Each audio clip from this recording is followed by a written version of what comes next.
Welcome to Over a Cup of Tea. Our guest today is Rashid Rana. Widely considered to be one of the leading artists of South Asia, Rashid Rana emerged as the maker of an entirely different kind of art in Pakistan. Notable for his ideas, imagery, and pictorial strategies, Rashid Rana has exhibited extensively all over the world. His works are in various public and private collections, including the British Museum in London, the Metropolitan Museum of Art in New York City, the Fukuoka Museum of Art in Japan, and Saatchi Gallery in London. Rashid Rana is the recipient of the prestigious Game Changer Asia Art Award. He was also awarded the International Artist of the Year by South Asian Visual Arts Centre, Canada. Rashid Rana is an artist, a curator, and an educator with a common thread of an unfixed and non-prescriptive view of geography and identity. He says that my art making, exhibition making, and curriculum making overlap and converge. To me, these different practices are all forms of production. He's the founding faculty member and currently the Dean of the School of Visual Arts and Design at BNU Lahore. And it is my great pleasure to welcome him to Over a Cup of Tea today. Welcome. Please. So, Rashid Rana Sahab, how would you describe art? What does art mean to you?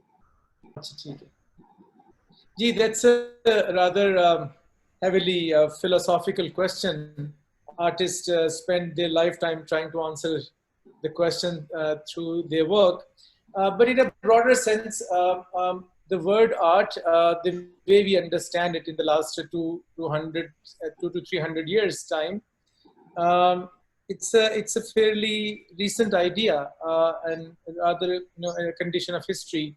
Now, because of this lens of art, how the way we understand in the recent times, we look at all the creation of the past through this lens and try to define art or call creation of the past art in that sense. Whereas people who produced, human beings who produced those objects and images in the past, they did not produce them with the intention with which we produce the art now. I think the fundamental difference is that of the audience.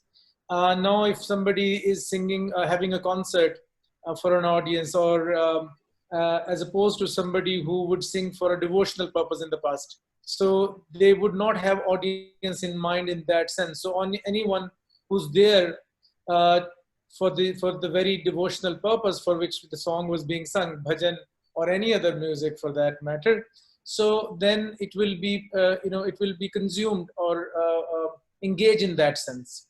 But we have seen in the after the industrial age, the industrial revolution, so in the last 200 to 300 years, artists create their their creations which are consumed by an audience for which they've been produced. So people create paintings and images and objects, sculptures, which are exhibited, and then there's an imagined audience in mind, and they come and experience those works. And apparently, the sole purpose of producing those work is to creatively express yourself and then share that expression with others. So there's a fundamental difference of an audience. Whereas if we look at other examples in the history, let's say the Mughal and Persian manuscripts and the paintings that come with it, the purpose was not to create images that will be exhibited, in galleries. And the objective was to document the emperor's life or something to that effect. And it's only that, over a period of time, these works transcend their original function, and they have something out of the ordinary to be seen and with a different lens. And since we have the lens of art in the last 200-300 years, so it is seen through that. And then so is the case with creations which go back in his time, as back as cave painting, for instance, from the prehistoric age. Those are even called art, whereas the function they served were entirely different. Uh, to make it for an audience in the sense we produce work wasn't the intent. And in any time in history, those creations were not produced in the sense, even if some other word was used, it doesn't relate to the word art as we understand them. So, but for my personally for me, it's a means of, there are ideas that one would like to manifest in some form or the other. um, I don't think I'm a man of words. I mean, I don't have facility with words in that sense. So I find it easier to express myself through, by manifesting my ideas visually. So that holds, that those are the meanings that it holds for me in a broader sense. But that said, I remain open to possibilities. I do not conform to certain ideas that artists or painters, I was trained as a painter, that they produce, they're supposed to make paintings, they're supposed to make art in a certain way through certain conventions. I remain open to possibilities. So I was trained as a painter, but the work that I produce now, it's very different than anything I would have imagined at that time, that what I would be doing 20 years later or 25 years later. And it has only happened, I think, because I do not conform to these labels. And I like to believe that I am a person like all other human beings who, we have an inherent need to express ourselves. And so we find convenient and the most appropriate and most conducive ways to do that. So if there will be other ideas, other ways in which I can express myself through real life functions or real life transactions or interventions, I would do that. And in fact, there are some ideas that I've been working on the last. There's a shift in my thinking and approach vis-a-vis, manifestation of my ideas, which I can share with you later on, if you would like. That's very interesting. I would like to ask, what is your audience in mind when you are creating art, in that context that you said that the people in the past, when they created art, they were not creating it for an audience. But when the modern day artist creates art, he has an audience in mind. I try not to have an audience in mind per se. It is I aim for that, but I know that sometimes it's not possible in the absolute sense. For instance, if I were to if I know that I'm making works for an exhibition, which is to be first shown in India, so somehow that does affect you, or if there's another location. So those contexts do dictate, their terms. And sometimes you deal with those terms head on, and sometimes you deal with those things, at a conscious level, and sometimes they, creep into your practice, unknowingly. And but on the most part, I like to believe that I would want to make works which are, for the audience has to find it. The works have to find audience for itself. I mean, you cannot predict, just the way you cannot predict meaning. Meaning are not fixed. Similarly, the creators cannot, dictate or fully imagine what the audience is going to be like. I mean, yes, sometimes artists do have in their mind fixed audience, so it varies, I mean, for instance, when I was making work for my first solo exhibition with Listen Gallery, the gallery that I signed up with, to be represented by in 2011. And I knew that it will give me another kind of audience and expand my audience. So, as much as one would like to make work which could be for much broader audience, and that's what I always aim. But then some certain specificities of the context is something that one cannot simply dismiss either. So there could be work may carry some specificity in terms of the immediate audience that you may get from the first, opportunity that you get to exhibit those. But then at the same time, one hopes that it will transcend that initial context, and it will be suitable and relevant to other times and other contexts. So, do you think the foundation of creativity is embedded in one's own heritage? Is your own heritage important for you for creating works in art? Heritage is a very problematic, I think, notion, because it is somewhat linked with the idea of borders, and the idea of, most recently, the idea of nation states. We are burdened with, the notion of identity, and it is often we're made to believe that it's linked with our geographical and political association. And those borders, I believe, as an artist, could be limiting. Of course, you love your home, you love your neighborhood, your city, and your country, in that order. But the simplicity with which one is often presented these ideas, heritage. I mean, what is ours and what belongs to others. I find it problematic idea. What I like to, in some of my works in the initial phase, do subscribe to the East-West dichotomy. I have to confess. And historically speaking, I mean, I'm not denying that East-West dichotomy it has its relevance to some extent. I just believe that it's overplayed and overfocused, and often times it oversimplifies certain things. So this is why I try not to do that. And then most recently, in the last 4 to 5 years, I believe that one's expression, not just creative expression, one's expression is a negotiation between the two kind of realities. And one reality is the immediate, the actual.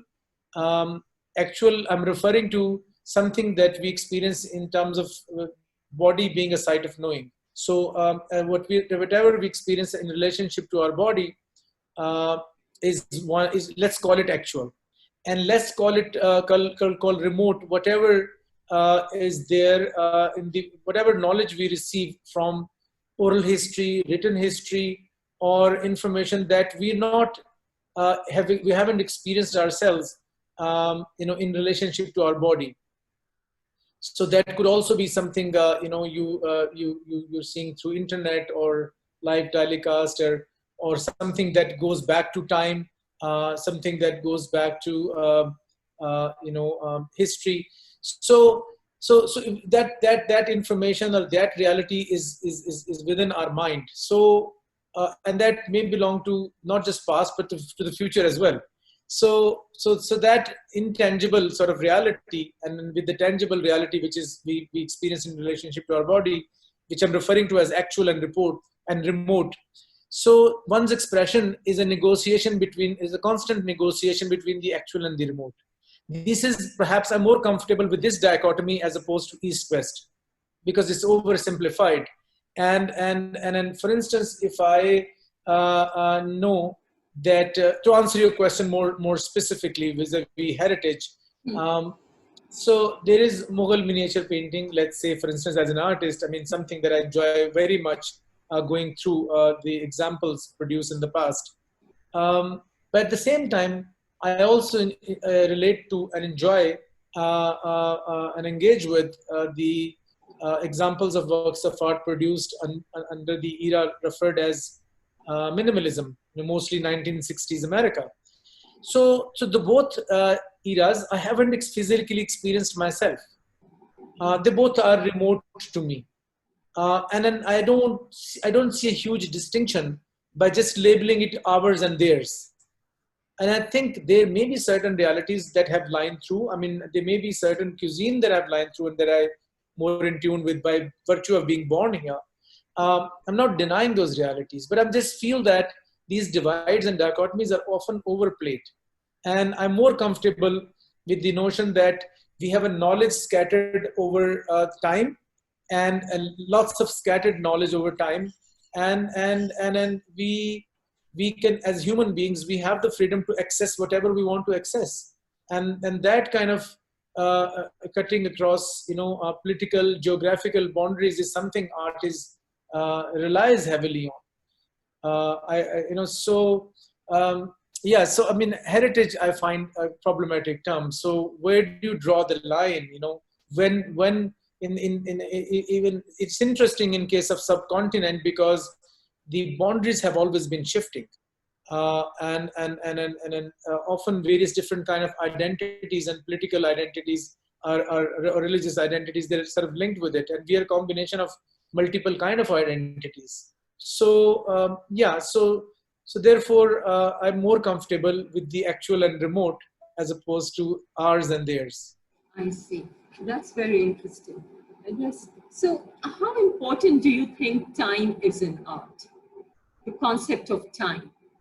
Yeah, I think it's linked with whatever what I just shared with you. I think there's a notion of location, space, and very much tied up with that is the notion of time also as well. So I believe as human beings and then creators, we are slave to the time and space we are existing in often time, especially the time. And it's those individuals who are able to create works which transcend the time in which they were produced, and if they can liberate themselves from it, it's not possible to liberate yourself from the time and location you're part of 100%, but those who succeed to the maximum are able to, I think, produce works which also transcend time. And then another way to look at time is that the notion of time exists. I was trained as a painter, so two-dimensionality is a fuel for my practice. And I actually particularly enjoy how the element of time manifests itself in the two-dimensional space, and how the viewer's relationship with that pictorial space, and how it's a frozen moment in one sense. It's one image. But how the sense of time plays within the pictorial space is also something I find fascinating. And it's further linked with the idea of how that pictorial space is constructed. Historically, we have seen in Europe, especially post-Renaissance, the invention of the illusionistic perspective and space on a flat two-dimensional surface, which demonstrated this different sense of time.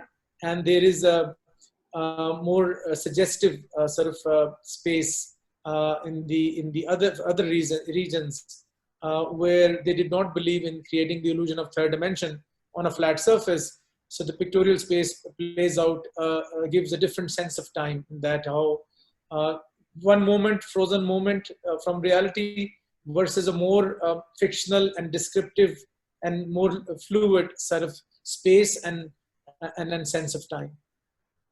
That's very interesting. So, do you think that pictorial state is created by the society or by the artist? You're talking about pictorial space? The pictorial space that the time offers you. They're both. I mean, artists, of course, have the freedom to engage with the flat two-dimensional surface. If you're a painter, photographer, drawing, printmaking, historically speaking, especially. So, but it also, represents the collective. Historically speaking, we have seen that it also symbolizes or signifies the civilizational differences.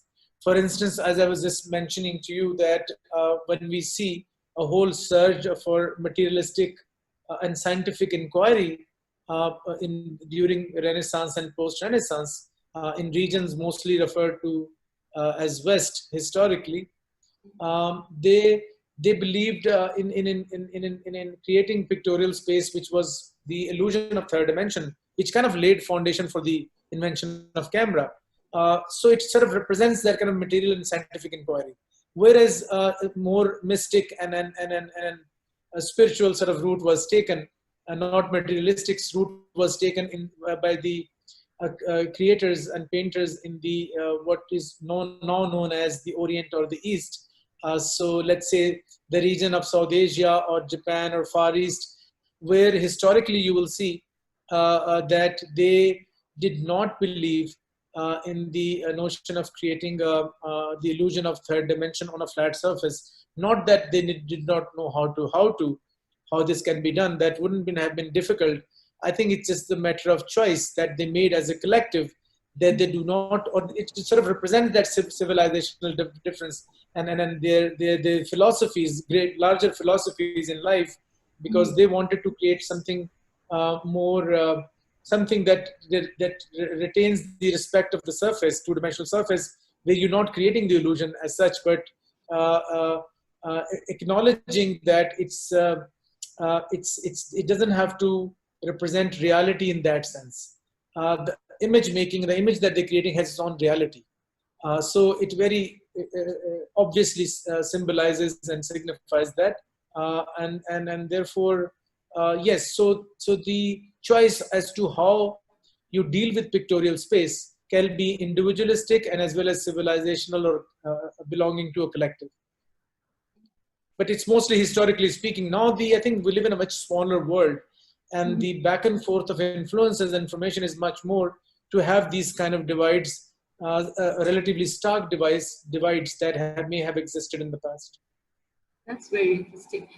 Rashid, Because now if you look at moving image, the inventions of camera and then invention of film and video. So this is also a two-dimensional space, and yet it also has the illusion of moving image and the space. So, and then we, on this planet, we all have access to it.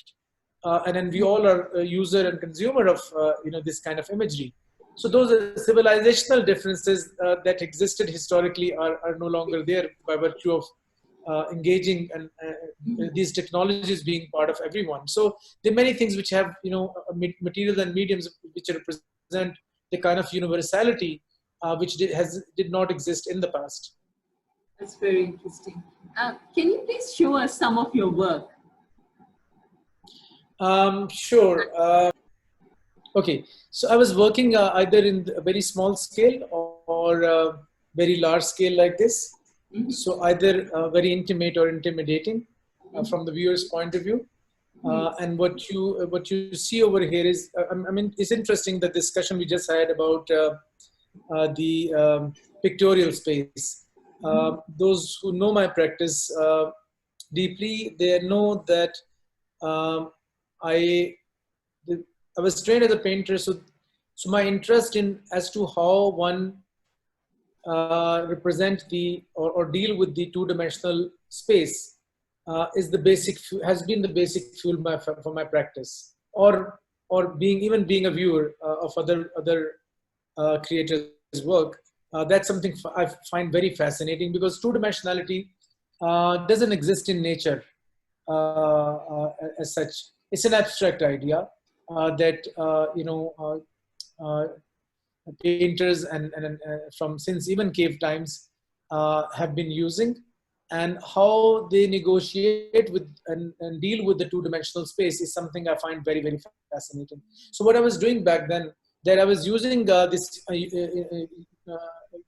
not uniform grid, but something which refers to barcode, which has the unpredictable thickness and thinness of lines, but using only x-axis and y-axis. So finding the depth within the very two-dimensionality. So the depth, if there's any, is present there only as a very suggestion of it, and not dictating it with the introduction of any z-axis. So this my interest in duality of space, that it has a very strong sense of flatness by virtue of using x-axis and y-axis, but yet it has the suggestion of some sort of depth. This duality of space later on changed into my interest in the duality of subject matter, which you would later on see in photo mosaic series. But there is, you will see, I'm just skimming through, uh, I'm just taking you through, images produced over a period of few years, just to give you an idea how the imagery evolved. So while grid remains a consistent feature, uh, but the imagery, very popular and familiar imagery, uh, it comes into my practice and in two-dimensional image making, uh, where uh, I I think there's a conscious decision on my part back in the late 90s that I wanted to make work which reaches out, which engages the wider audience as opposed to the 10 or 15 people who go to art galleries here. So this was a deliberate move on my part. So and then that actually dictated this shift. Although it was very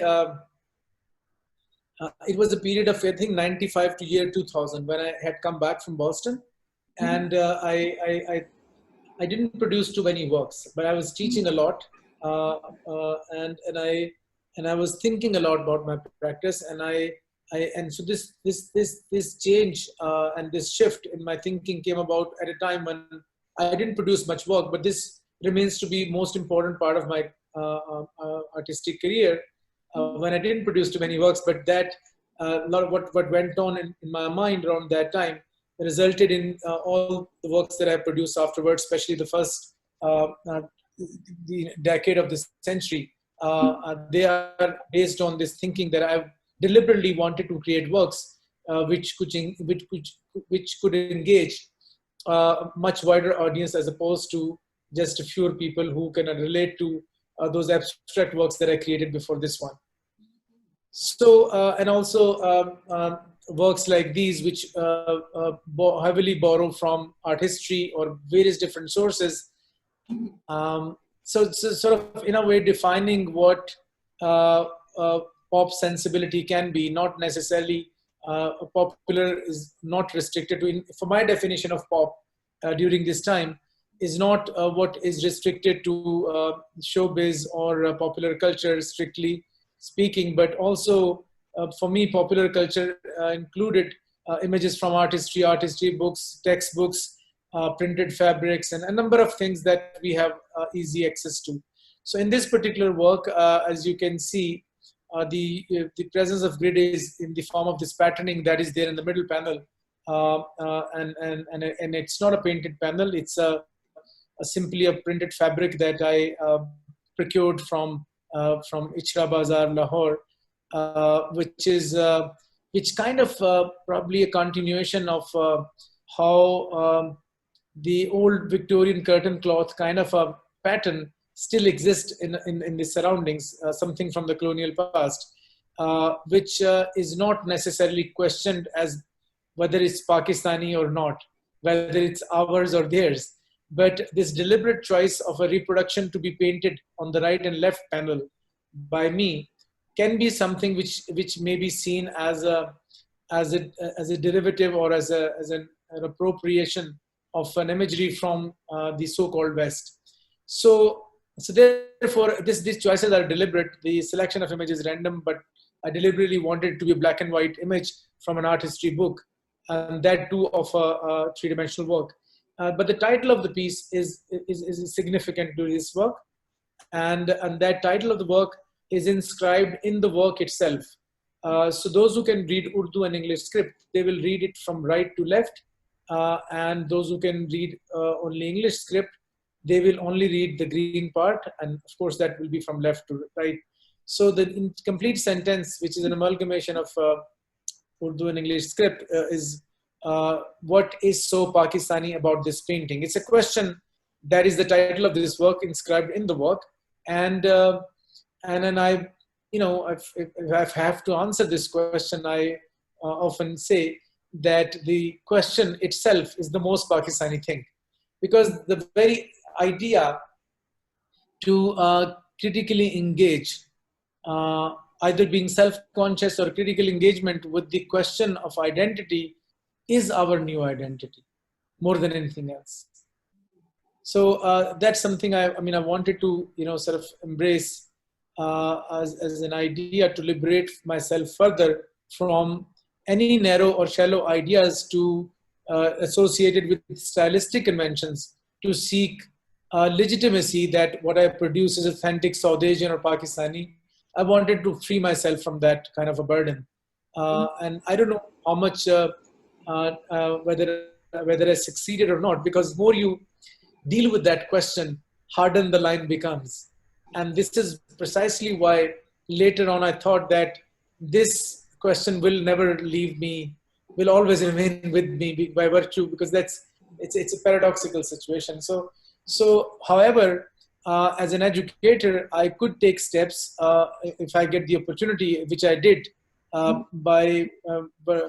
because I was invited to develop curriculum for the School of Visual Arts and Design as the first faculty member back in the 2002, where I worked in a solitary space room by myself with an empty papers and pen, and so that kind of gave me an opportunity to take a macro view of things.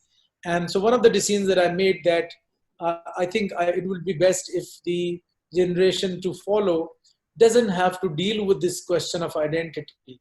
If the curriculum is such that it's student led, and it's not dictated by the institution, whereas these kind of questions are brought up, and then so therefore the individual becomes important. When you have a student led approach, they discover their own specific interests, they discover their own concerns and questions around which they can build their art practice or design practice. And I think and so I hope we have succeeded in doing that with the help of the team, the faculty that joined that initiative. So, which is an important part of my life, my professional and artistic life, being associated with that endeavor that took the challenge of giving a very student-centric program. So, but around the same time, this is the turn of the 21st century, late 90s and early 2000s, is when I in this attempt to make work or create works which can reach out wider audience, I became interested in variety of images. I did not want to create a line between the highbrow and lowbrow. So I wanted to, and I start the moment I allowed myself to not have that divide. I saw a lot of potential in what we know or call as cliches, or we look down upon as being the something which is accessible to much wider audience. So I started realizing that we truly live in an age of images. And this is before Google search engines and an unprecedented access to millions of images that we have now. I'm talking about 20 years ago, when already we could see so many reproductions in our surroundings.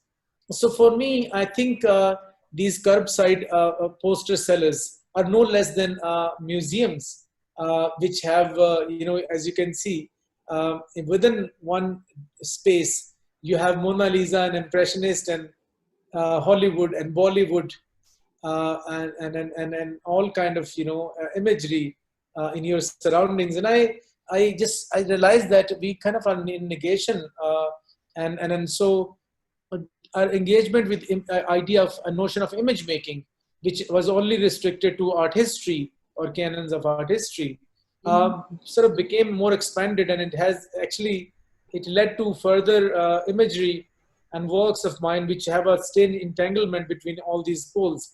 But this a time, it's a time when I sort of opened up to possibilities, and I came up with works like I Love Miniatures, and which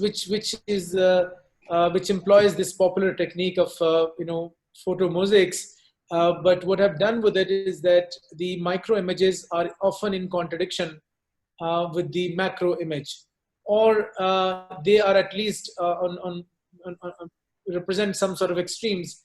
And I believe the content lies and the narrative lies within the very two extremes that they represent. So, for instance, in this one, when viewers enter the gallery and they see this image of a Mughal emperor, so they're immediately drawn to it, because I'm talking about an era, late 90s and early 2000s.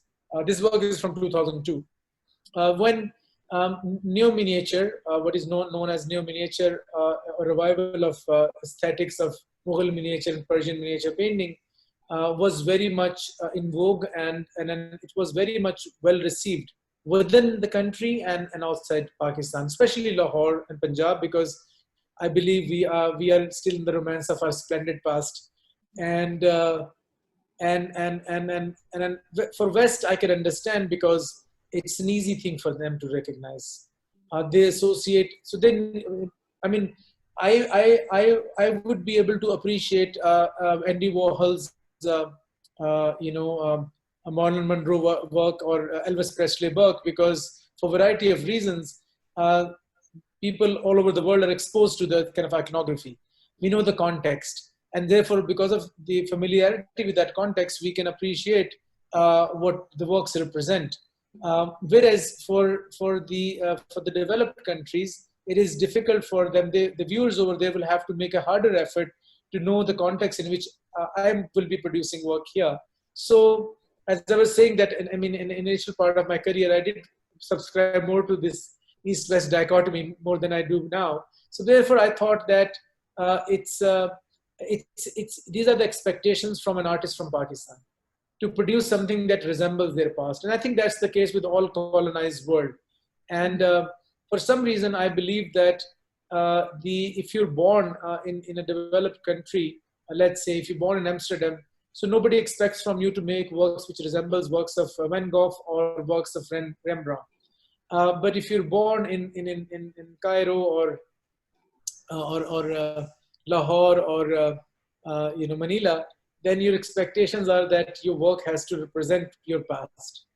And that's a notion that I have an issue with, because I believe that an artist from anywhere in the world has to have the same kind of amount of freedom to be able to innovate and do what they want to do.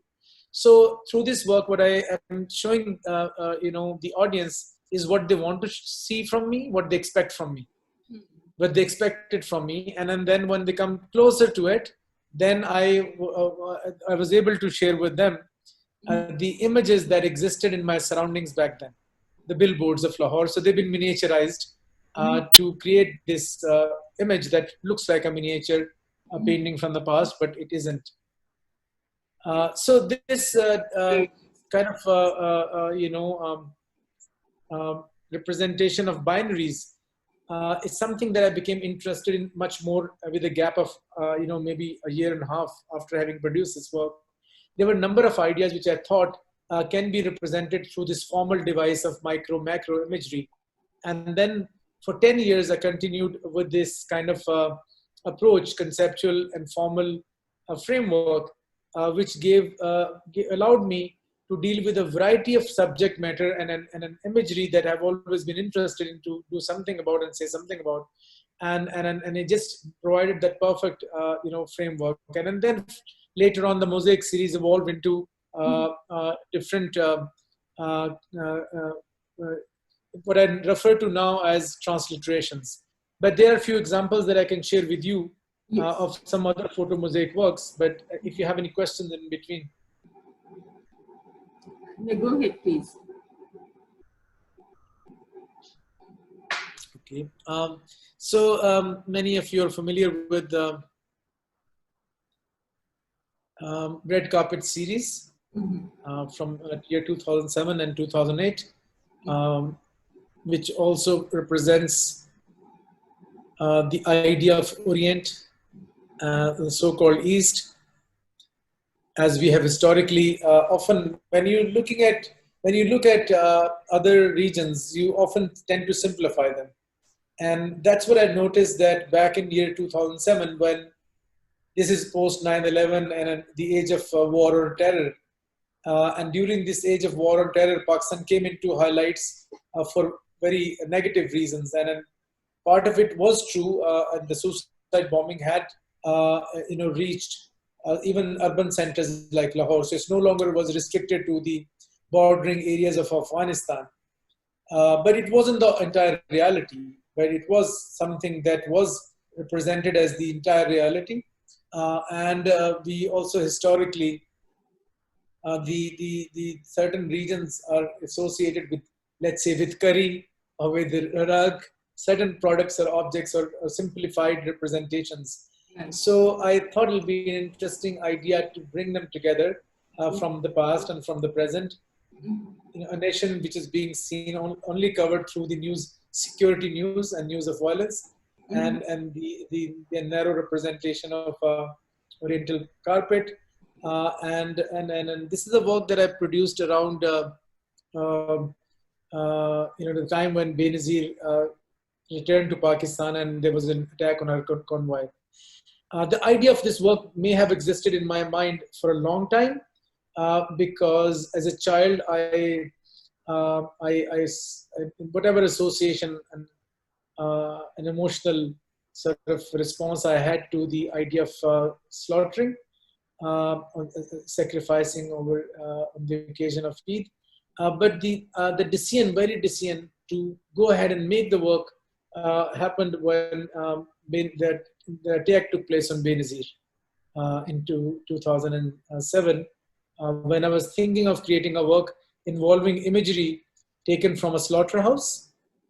As you can see, these are multiple shots taken from assembly line slaughtering of goats in a slaughterhouse located in Lahore. And they come together to form this, Oriental rug. So the series is called Red Carpet with that. So, I mean, I very briefly, I mean, I discovered through this work something that I perhaps may have known subconsciously. That is the camera that makes an act of violence easier for you to relate with. You get desensitized easily. That's what the lens does it for you. The other thing which is apparent in this work is the whole idea of expectations from an artist from the region that I was talking about earlier, that in something that historically is handmade and associate a certain craft is actually digitally produced. So that's, overturns those expectations to begin with. Absolutely. And then, of course, what it unfolds into is another thing. So it's an act of acknowledging something that may be there, the streak of violence, and at the same time challenging the oversimplification of those notions. So it brings together and acknowledges those parallel realities, those paradoxes, and those dichotomies. Yes. I just wanted to ask you that, so your inspiration to create your artwork comes from your surroundings, usually? Yes, it does. But as I said earlier, that one's expression is a negotiation between the immediate, the actual relation, actual as in like whatever you experiences around yourself, and what comes from the remote. So we all have certain ideas in our mind based on histories, based on stories, based on our knowledge, whatever we contain in our mind, and it's a constant negotiation between the two. So yeah, so this is why I do not like to draw a line that around this political borders, whatever exists is Pakistani or South Asian or Asian, whatever the label may be, because these boundaries are much more fluid and overlapping and shifting all the time. And if something is important to you by virtue of your presence somewhere, it will reflect your work anyway. I mean, there is no need for you to forcefully own something and force into your practice just to seek some sort of legitimacy that is authentic Pakistani or Asian or South Asian, whatever the case may be. It's just natural, that whatever is, relates to your sensibility or your concerns, it is bound to reflect in your work. So hence, I mean, I am not too sure about the idea of nationalism in art, and to find something that this is specifically Pakistani. Being Pakistani means being very diverse also, which I think one of the reasons, one of the things which I think there's a somewhat difference, if I may, some people might disagree with me, that Pakistan had more porous borders as compared to India, historically speaking, since the independence. So more influences from outside. And that has been the case with South Asia, subcontinent in general. Subcontinent is so rich. It's rich because of all those experiences, although some through very unpleasant incidents, some raiders, and then coming from outside.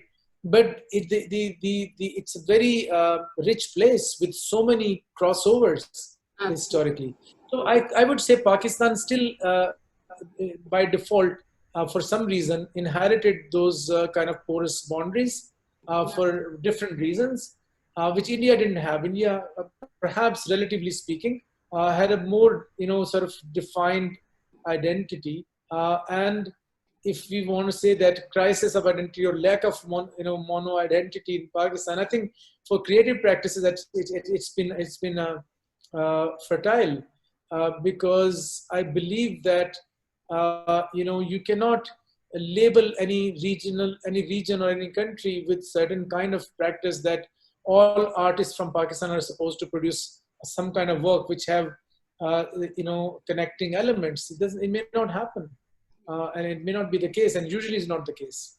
So I think so. It's not necessarily about one's engagement with the land that you belong to.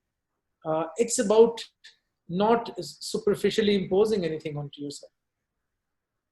It's about finding new ways, and it's about finding new legacies and new trajectory for yourself. And I believe that if you are an individual belonging to the global south or a nation which it was colonized in the past, I think it's important perhaps to not neither to conform or to remain in the past or romance of the past, and nor it's probably the right, is the only way to follow in the footsteps of the developed nations, because then you'll always be following. So I believe if you think afresh and give yourself the freedom and do not confine yourself to notions of, narrow notions of identity or heritage, whatever is yours is there. You don't have to necessarily, it's just so let things, get processed and internalized through your own personal lens, and find new trajectories for yourself, and new legacies will be created as a result. Yeah, that's right. So tell us about your recent art and the evolution of your art in these last 5 years, and what do you have for us in the future? Well, first of all, this mosaic series that I was referring to, which brought some recognition to my art practice, and hence it is often sort of considered my branding, the artist to make photo mosaics. But that was just one phase, and even within that mosaic series, the works evolved. I don't think we have time to go through all those works at this point, but then it evolved into transliteration series. If I may show you some of at least some representative examples, and it also culminated some of my interest in aesthetics of grid, popular culture, the notion of art history, and the pop. And the familiar. So I think they all come together in this one work, which I would very much like to show before we speak about the last 5 years. If I can at least show you this particular work, yes, which refers to the incident of 9/11, along with various other things this it deals with. So what you see from your first encounter as a viewer entering the gallery, a very minimalist, object made of stainless steel. Could be a geometric abstract sculpture from the 1960s America, and then when you start moving around it, so it's only then you discover that image starts revealing itself. the piece is constructed in such a way that the image unfolds gradually when you have made, 90-degree sort of walk around it. And then, so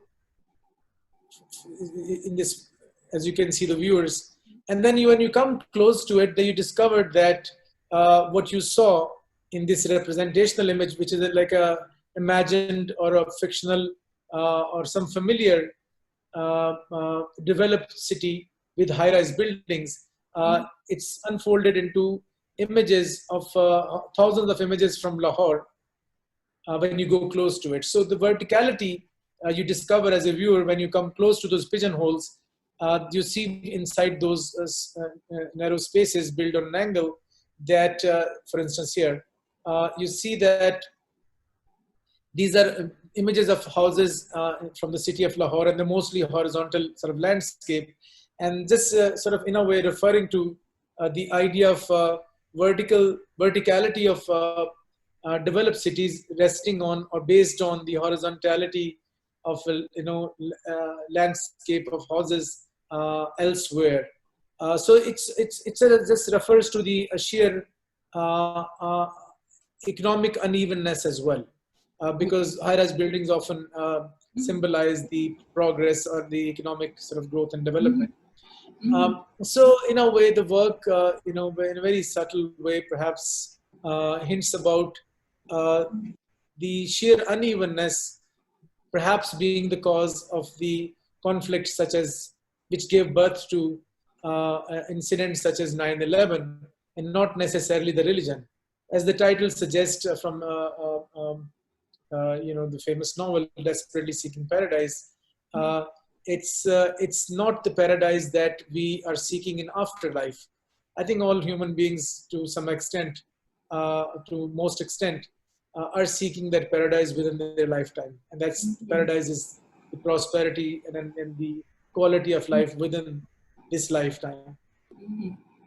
So although my interest in two-dimensionality is very much there, but it's being manifested in a three-dimensional object, which sort of revisits my work from the early 90s, the grid paintings, and also brings together the some other assortment of ideas to do with the representation and abstraction and art history and the familiar images and the dichotomy of the faith and the prosperity, and so these things kind of come together in this particular work of mine.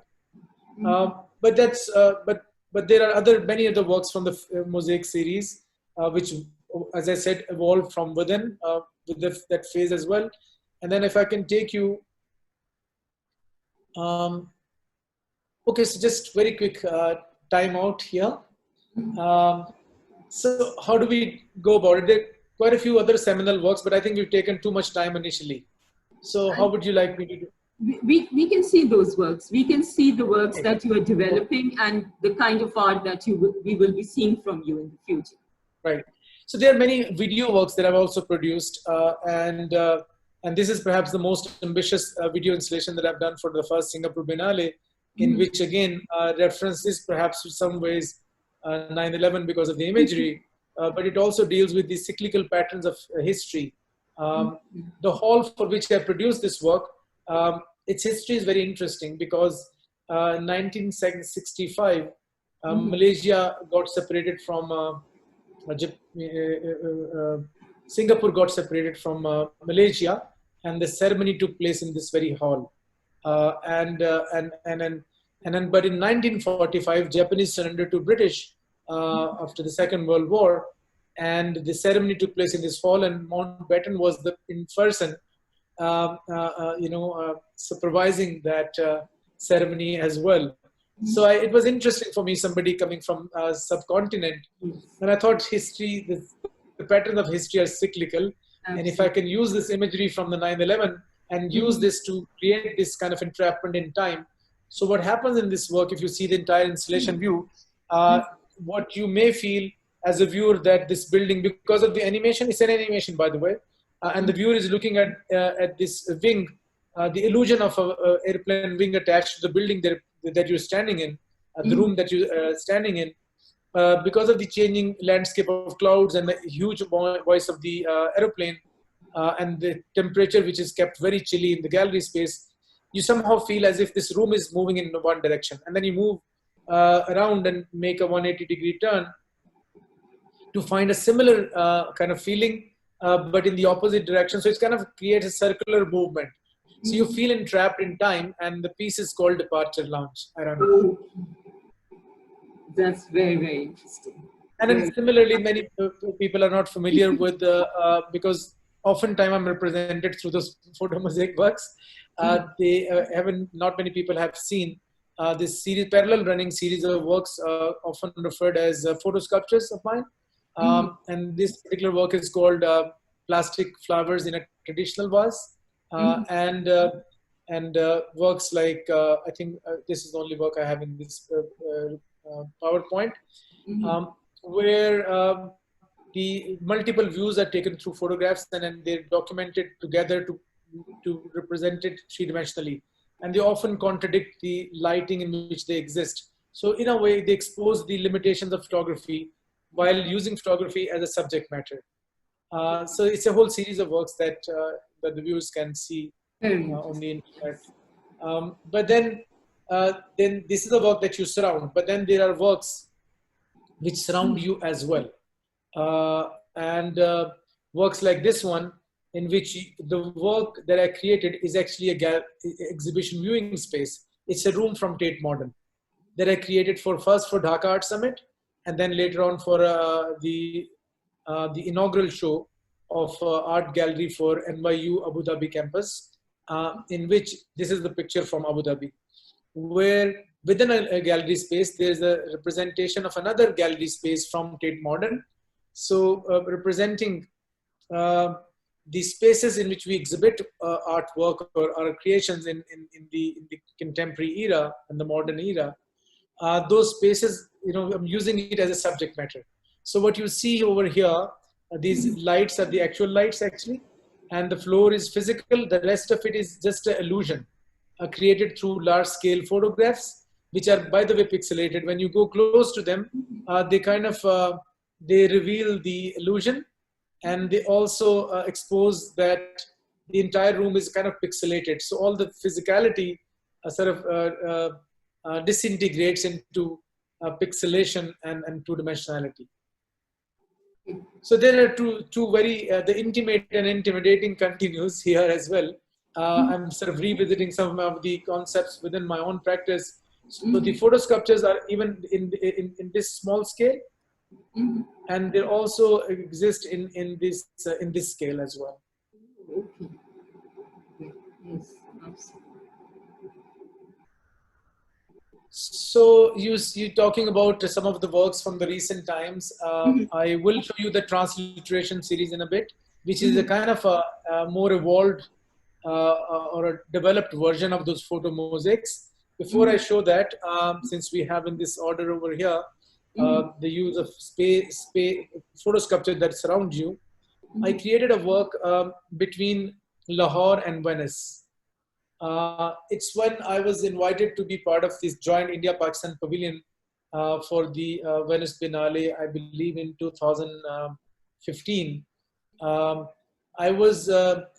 just was very conscious of the fact that due to the opportunity I had received in the last decade or so or more, they mostly are overseas, because the entire infrastructure and the resources are there, and which enabled me to produce the kind of work I had produced in the scale that I've produced and for the venues that I've produced for. So therefore, I thought that so I realized that although it is great to be able to have the venues and the resources mostly in the West, which allow you to produce work and show the kind of works that I was making, but at the same time, I had this desire to exhibit my work in my immediate surroundings, and that led to the putting together a very ambitious exhibition, which took a year and a half with the help of Hamid Haroon, who made it possible. to have the largest exhibition by a single artist ever in Pakistan, uh, uh, which took place at Mohatta Palace Museum. So that incident that comes first, but still I hadn't shown anything, any seminal work of mine in Lahore for a long time until at the time I'm talking about 2015. So I was just thinking that although I'm getting a bigger stage, I mean Venice Biennale is a all artists aspire to be there and exhibiting their work, but I had an audience in Lahore in my mind. So I thought it would be great if I can somehow make them part of this whole experience. So that desire led to creating this work, which connects two rooms through live streaming, located in Lahore and Venice. So what I did basically, I took the room in Venice. The work I produced for Venice Biennale was a series of experiences that audience goes through in 5 of the rooms that I had, as part of a 17th century palazzo from there. So I took one of the room. This is room number 3, because it's a sequential sort of journey that viewers go through. So I'll just right now focus on the room number 3, where viewers find themselves in seeing a large projection, which appears to be a mirror of effect of the room, because whatever is there in that room is being reflected there also in the large screen, which makes it appear like a mirror. So, but what the people they see on both sides, they're not from their surroundings, and this leads to some kind of communication, verbal or sign language, and some kind of communication begins. It's like getting up one fine day and then looking into the mirror and not finding yourself there, but finding somebody else, kind of a feeling. Because the rooms are absolutely mirrored. For example, this is the exterior of the replica of the room and palazzo out from outside. But once you enter from inside, it represents a similar kind of room in that they are viewing on their screen, and vice versa. This is the other side. This is Lahore, and this is Venice. Venice. They created identical, and the title of this work, I usually do not deliberately or superficially title my works of my title in Urdu, but this one I thought is important. It's called Shahudo Shahido Mashhud. The viewer, and the viewed. And it comes from a verse from Ghalib as poetry, which is Asle Shahudo Shahido Mashhud Asal mein ek hai.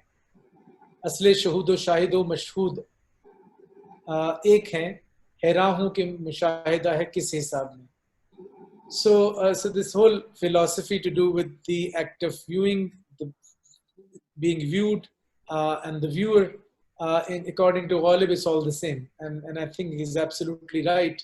So in this particular work, there is no art object per se that the viewer has to view and appreciate. The viewers themselves become the work of art, and they engage with other human beings across 2 continents for 6 days a week, for 6 months, for 8 hours every day. And very different kind of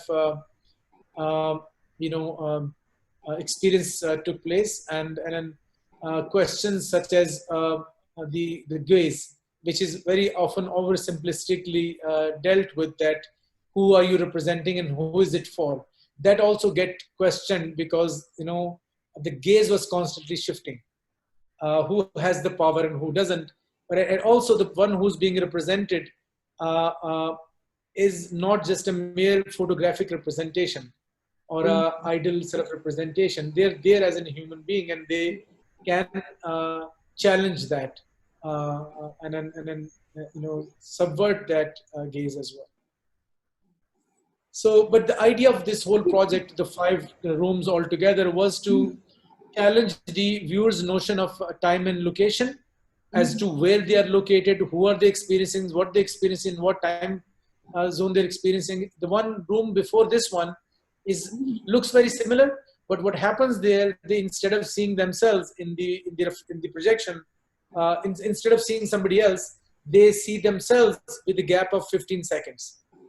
So they come to this room number 3 with the conditioned with this idea that they are again going to see themselves appearing on the screen with a gap of 15 seconds, but they see somebody else.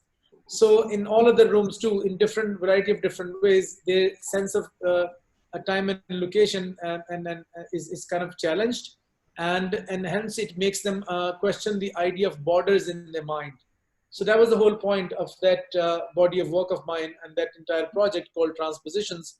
And the entire show, together with Shilpa Gupta, my counterpart from India, we came together in this joint India-Pakistan pavilion. The show was called My East is Your West, but that was title was taken from Shilpa's work. My piece, comprising of 5 rooms, was called Transpositions, and I thought that rather than playing to the expectation of the audience who will come expecting us making works about India-Pakistan borders, I prefer to make works about the idea of borders in a broader sense, the borders that exist in our minds, and not necessarily only the political borders or physical borders. And this actually, has given way to many other works, especially from the transliteration series, where one is, trying to see similarities and allegories across time and region. For instance,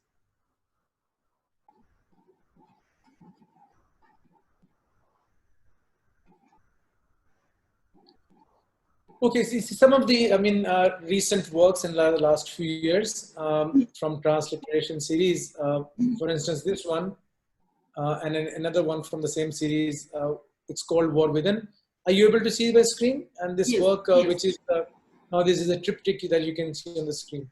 Yes. This is, you see this triptych. I mean, this is just this is an illustration to explain how the transliteration series, how in the transliteration series I make use of various different images. For instance, on the extreme left side, you see a famous painting by the French artist David, and it's referred to as neoclassical era. This is after the French Revolution, when the nationalistic fervor was there, and then people were into this kind of content, revival of this kind of content, which, for instance, this story of ancient story of this old man handing over swords to his triplets, and then taking a testimony from them to die for their tribe. And then you can see in the right side in the background, women rather look sad because they're married across these tribes, and then they are to lose either way, whoever wins or loses. But the very idea of dying for your tribe is something that I believe has lined through in the modern times and present times as a nation state. This is a new kind of tribalism, where dying for your tribe is a matter of pride. And but in the age, most recent age of war and terror, where the hard political borders exist, the wars are fought in a very different way. And then for me, post 9/11, is seeing in my own immediate surroundings, the acts of war and terror is another kind of war that we see. The piece is called War Within, but it's I think it's the basis, the roots are all in the the nationalism and the tribalism, or that hard borders that exist in our minds, and they're not necessarily political borders always. So the piece is called War Within, and I take this image by David and cut it into smaller fragments and try to assemble it in such a way that it resembles another image from another time, another place, taken from media. or for instance, this is the first one of the series in which you see a random image from media, and then it's an image, an aftermath of a violent scene where some object is on fire, and there's a mess after this act of violence, and so this is a rearrangement of the fragments of that very painting.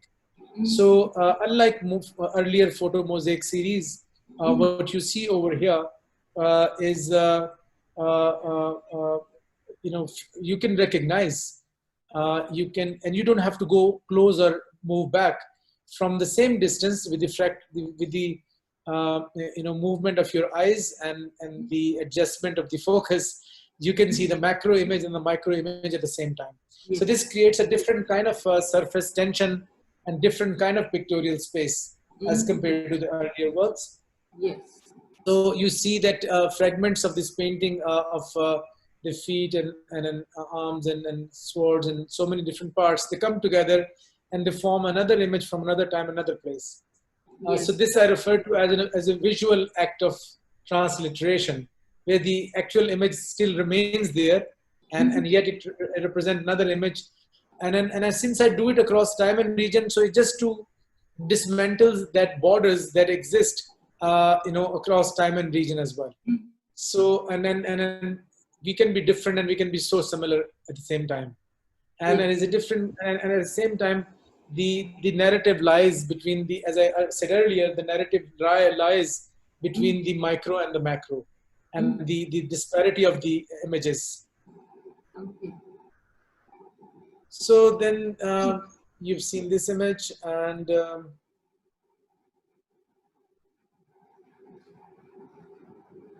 then talking of time and space, and my interest in sort of messing up with the sense of time and space, and taking the viewer outside of their comfort zone, comes a project called Present Elsewhere.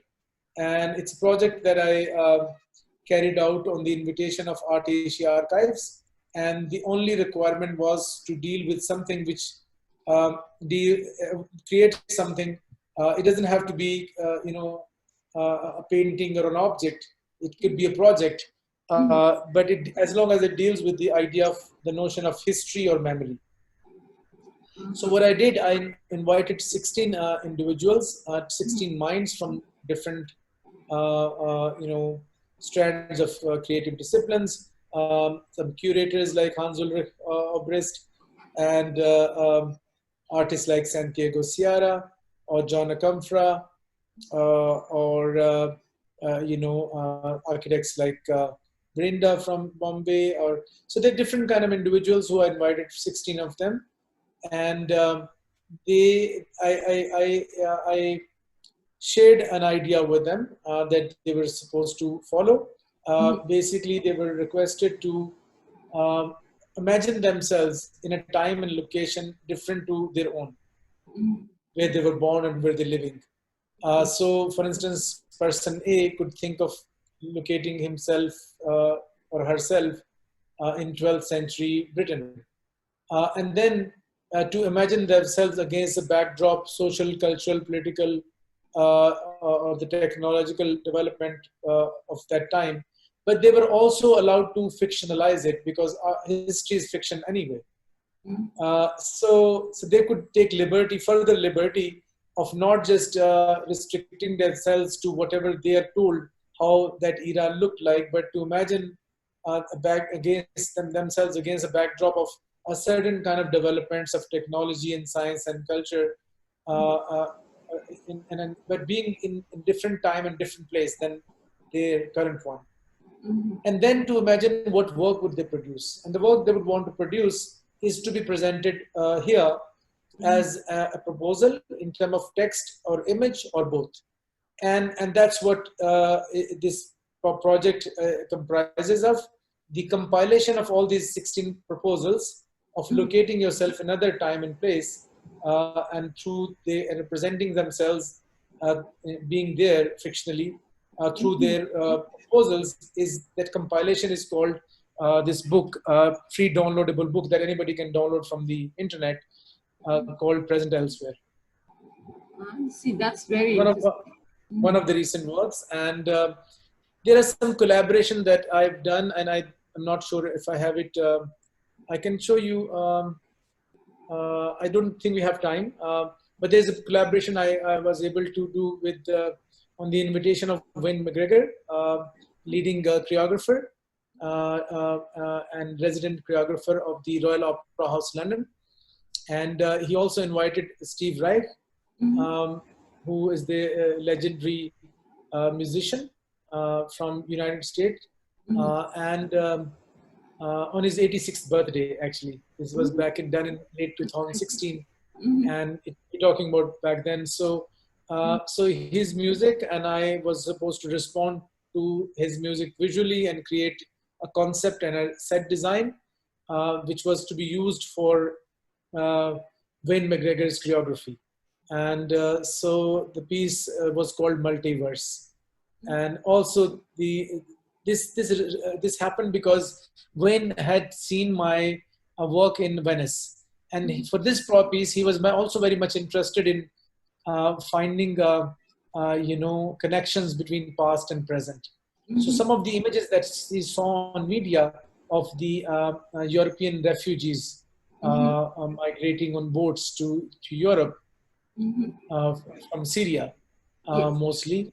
That those imagery that he could relate to paintings of biblical accounts of Noah as ark, so people drowning and somebody helping them. So so he was interested in this kind of dismantling of sense of time and location that he saw in my practice, and he thought if I could create some visual concept for Steve's music around which he could create some choreography. So that is a project I really enjoyed, and because I mean I as you may be able to notice that I like to have freedom to go beyond certain boundaries and borders. I find it limiting to just imagine that I'm an artist and I'm a painter and I'm supposed to do certain things and certain acts. I think one has to remain open to possibilities, and those possibilities have also led to um, uh, coming up with a curatorial premise for the first Lahore Biennale, which I ended up not curating without going into those details. But it's a project with which I spent over a year and a half, and I spent a lot of time and energy and thought, and therefore I thought it was important for me to carry on with that initial idea and premise and translate it into something else. If the Biennale, didn't happen, I ended up not curating that very exhibition. But it's fine. I mean, I can translate that into something else. So it resulted in a manifesto that I put together with the help of some other minds called. Let me see if I have the image here.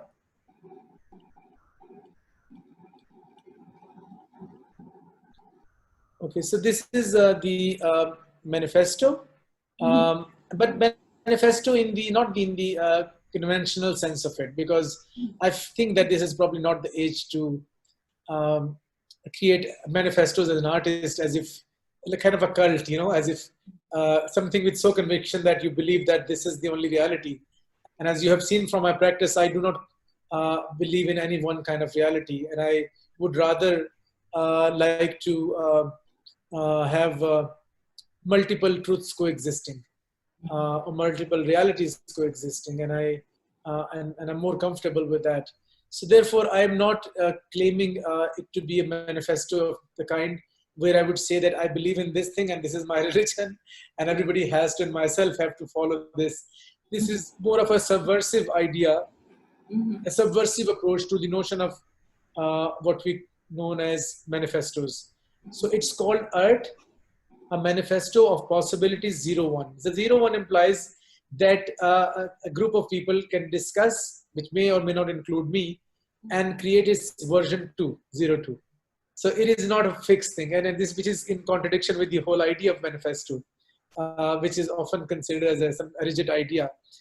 So the word Art comes from, in terms of its etymology, it comes from the archaic name for art. Mhm. And I'm using this term art for a phenomena that I'm trying to identify, which may have existed or could exist from this point onwards. Um, and then so this is why deliberately it's been written in the same style as the Webster dictionary definition of art. So similar kind of approach has been used, but of course it has a the content is very, very different. Yes. Yeah. So it's about the expression or appreciation of a human skill, intellectual and otherwise, and other faculties through real life actions. If you can just hold on.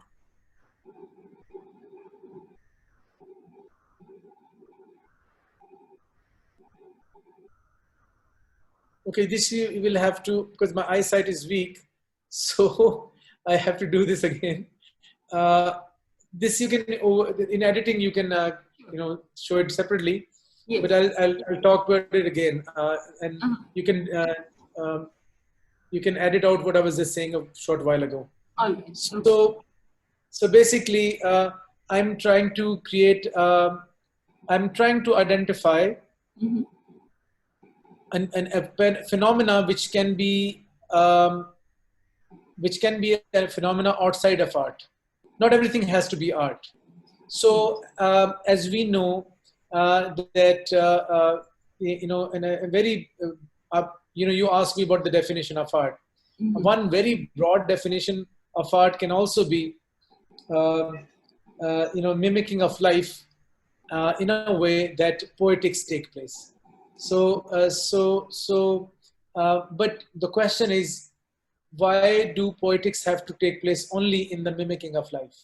Mimicking of life is any storytelling, any film, any video, any painting, any drawing, any photograph is mimicking of life, and hence it fulfills one criteria of art, and the other criteria is being if the poetics is taking place there, if it's been told in a way that it can fall under the sort of label of poetics. So, but what if the question I'm raising here through this manifesto?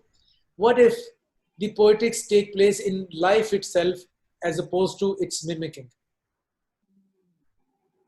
Instead of creating its illusion, if it's taking place in life. So therefore a definition has been deliberately written in the same style as the definition of art you will find in the Webster University dictionary, but of course it has a very different content. So it says the expression or application of human skill, intellect and other faculties through real life actions. And now we're defining the actions. Activities, events, interactions, interventions, mediations, transactions that either simultaneously or over time transcend their primary or immediate function, thus remaining relevant to through a meaningful position within or in extension of the discourse on expression. So if we look at the history of so-called history of what we refer to as art throughout the ages, we see that as we were discussing earlier, that a court painter may not have created those illustrations with the intention or with the immediate function in mind that they will be exhibited in museums. The immediate function was to document the life of the emperor.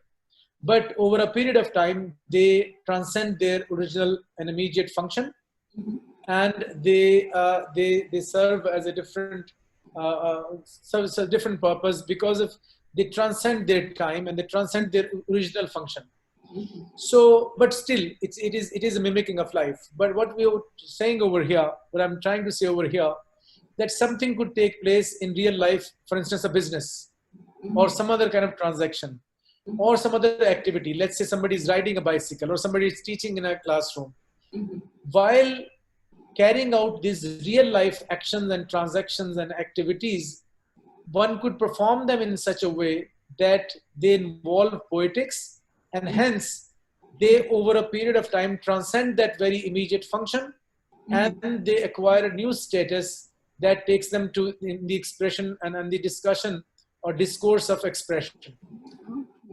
That's very So because I mean there is a tendency in the recent times, some people might think that I'm talking about relational aesthetics. It's nothing new and it's relational aesthetics.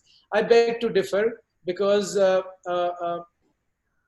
relational aesthetic is something still within the domain of art, and they seek the legitimacy and recognition and discussion and its discourse within the realm of art and then from the same institution of art. I'm trying to argue here that there doesn't have to be the audience. It again brings us to the same question that you asked in the beginning, where I said what defines art is the notion of audience, that is produced for an audience, in the sense that we didn't understand historically. So over here, let's say me as an artist come up with an idea of a grocery store or a chain of grocery store, which represents my idea that critique, let's say, consumerism, for instance, or it makes the viewer aware of how the consumerism and the idea of branding works. And I would have the choice to make a painting about it, but instead if I choose to carry out a business, and that business makes the same comment in a more effective way, that viewers are able to relate. So it's how that activity is done may carry certain poetics and the meaning, and may transcend the immediate function of a business to the function of expression. That's very. So, but they may. I'm not claiming that it's a new thing. I'm arguing here that this has always existed. Just the way art, when art was invented in the last 200-300 years, now using that lens, we can see back in the history other acts which are referred as the similar kind of acts. Same way, if we are to identify art, what I'm labeling as art, which is a working title, could be a different title too, as something that a phenomena that has existed in the past, then those can be, they will have to be labeled as something. So could be labeled as art, and if people do it as a conscious act from this point onwards, it can be labeled as art as well, just the way to the lens of art that we have. Sorry, I think your family is probably trying to get attention. So we are running out of time. Our meeting is till 8. The Zoom meeting is set till 8 o'clock. So okay, all right.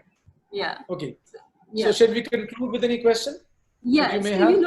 I think that this is really it's a good point to conclude our session today.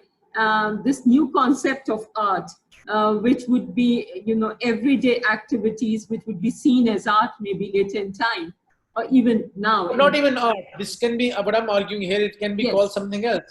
Because not everything has to be made part of art. Why art to have be given all that importance? Yes, absolutely. As a poetic expression, as outside of art as well. Yes. So that's a fascinating concept, and I think that will be a very interesting part to follow and to observe. Thank you so much. Thank you, Rashid, Rana. This was a fascinating session. We really enjoyed it very much, and look forward to your new work. Thank you. Take care. Where will you be showing in the future? Is there a new? I have 3 or 4 projects coming up. I'm doing something for Worcester Art Museum in Massachusetts. I'm doing 2 projects for our Khan Museum that you will see. And then there's another project which I'm not supposed to announce at this point. It's a major project for a venue in UK next year. All of these projects are for 2021, and then some of them are delayed for recently.